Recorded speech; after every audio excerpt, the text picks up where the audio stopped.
Hi, this is Pratik Chogli. I'm recording here from Arlington, Virginia.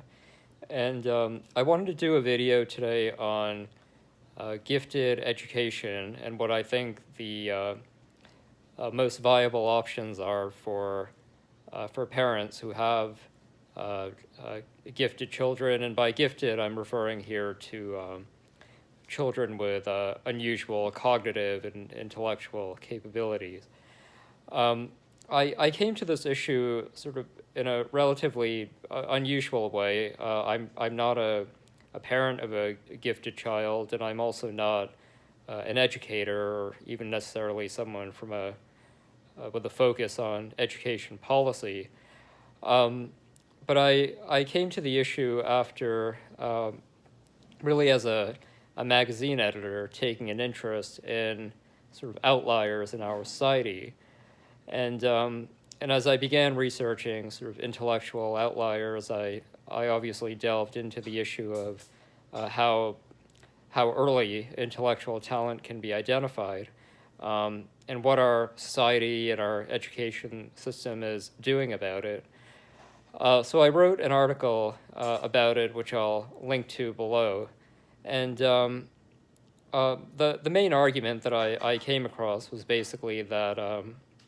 American society not only is not investing in gifted children, but in many ways has a highly ambivalent attitude toward them. And I talk in the piece about why. Um, I wrote that article as sort of a political polemic of sorts, but it got quite a bit of attention. But one of the things that happened was after I wrote the piece, I ended up getting a lot of uh, sort of emails and phone calls and so forth from people who either were sort of trying to figure out from kind of a practitioner point of view how they can work with or gifted children or what they can do. Um, these were teachers, administrators, etc. And then I also came across a lot of parents who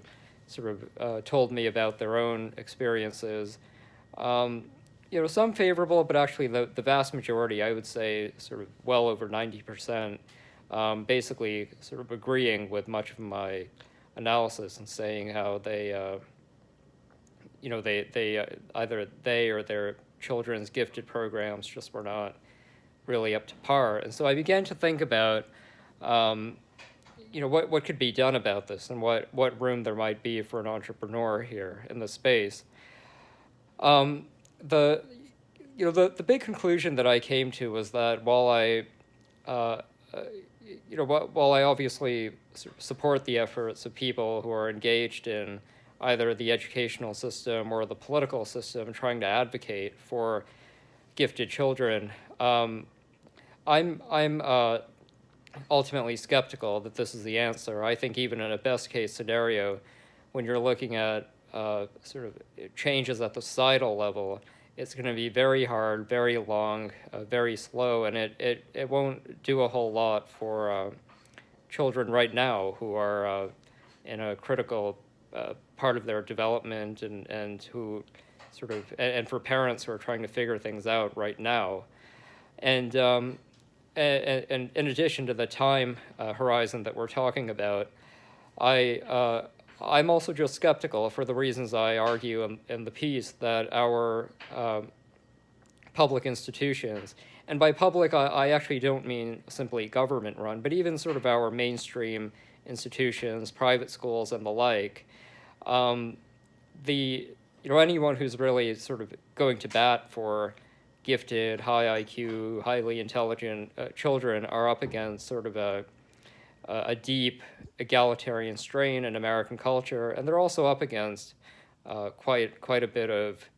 um, I don't want to say ignorance, but just sort of a lack of education, a lack of real understanding about uh, gifted children, who they really are, what their sort of psychological and social profile is, etc. Um, the other thing too is sort of any time that you have a conversation about gifted high IQ children in the public policy or public sphere,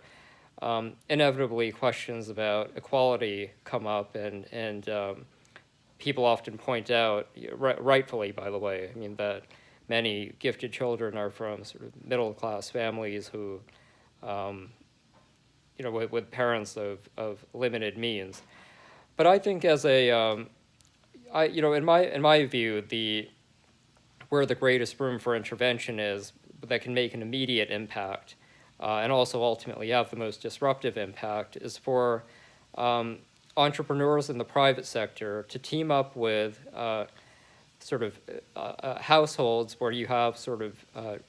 two involved, engaged parents, and who have means, who have discretionary income, and also sort of a entrepreneurial temperament, who are willing to sort of launch new programs, spend money, design new initiatives, hire private coaches and tutors, sort of raise venture capital, do different things, and